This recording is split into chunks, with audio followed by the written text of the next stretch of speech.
चाहिए, आप मुझसे पूछ रहे हो, उनको पूछना चाहिए तुम्हारे सरकार में कानून व्यवस्था कैसी है। यहाँ भी ईडी के अफसर को पिटाया जाता है सेंट्रल गवर्नमेंट के, इसके ऊपर मैं क्या बोल सकता हूँ? मैं तो इसकी निंदा करूंगा।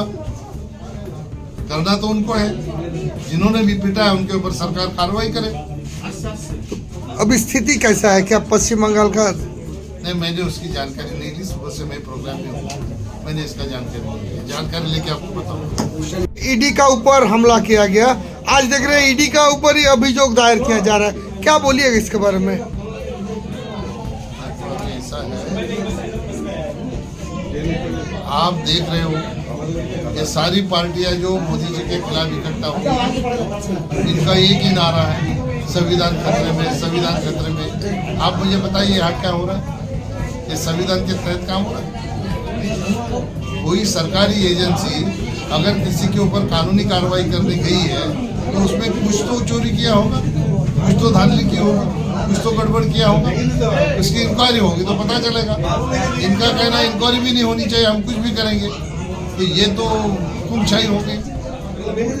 इस तरह से इनकी अगर सोच रहेगी तो निश्चित तौर पर ये हमारे देश के लिए खतरा है। मैं यहाँ के जनता को भी कहना चाहूँगा, संविधान का अगर सही मायने में किसी ने सम्मान किया तो देश के प्रधानमंत्री मोदी जी ने किया। बाबा साहब अम्बेडकर ने हमें संविधान दिया, उनकी 125वीं जयंती पर पार्लियामेंट में 2 दिन का डिस्कशन रखा, फिर सारे भारतीय जनता पार्टी के कार्यकर्ताओं को बोला गया पार्टी की तरफ से कि 125 घंटा संविधान का पठन करो। ये सम्मान आज तक किसी ने नहीं किया जो भारतीय जनता पार्टी ने और मोदी जी ने किया। और ये लोगों को गुमराह करने के लिए ऐसे ही बोलते रहते हैं संविधान खतरे में, संविधान खतरे में। आप तो यहाँ देख रहे हो किस तरह से कानून व्यवस्था है। लेकिन पश्चिम बंगाल के जनता का सैलाब जो मोदी जी के साथ खड़ा हुआ है, उनको आप कैसे रोकोगे? उनको रोकने के लिए कोई सीमेंट नहीं बनाओ सैलाब को। ये टीएमसी की सारी दीवारें तोड़ के ये सैलाब मोदी जी के साथ खड़ा रहेगा। और जैसे अग्निमित्रा जी ने कहा कि यहाँ पे सरकार बनने के बाद तुम्हारा सारा हक, सारी योजना तुम तक पहुंचाने का काम भारतीय जनता पार्टी के माध्यम से हम लोग निश्चित तौर पर करेंगे। तो भाई को मकान देते, देखो टीएमसी को भी नहीं छोड़ते तो बीजेपी को क्या कैसे देंगे? वो बहन बेचारी रो रो के बात कर रही थी। यह हालत यहाँ पे है। आयुष्मान भारत योजना लागू नहीं किया है। आयुष्मान भारत योजना क्यों लाया मोदी जी ने? हमारे घर में अगर कोई बीमार होता है, हमारे पास अगर पैसा नहीं होगा तो हम क्या करते हैं? उसका इलाज करना छोड़ देते हैं क्या? नहीं छोड़ते। हम हमारे रिश्तेदारों को पूछते हैं तुम्हारे पास पैसा होगा तो दो, हमें हमारे आदमी का बीमारी का इलाज करना है। उन्होंने मना किया, उनके पास अगर नहीं है तो हमारे दोस्तों को पूछते हैं।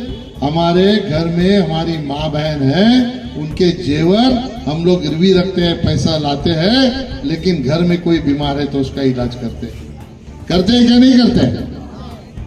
इलाज करते हैं। लेकिन मोदी जी ने ये बात समझ ली।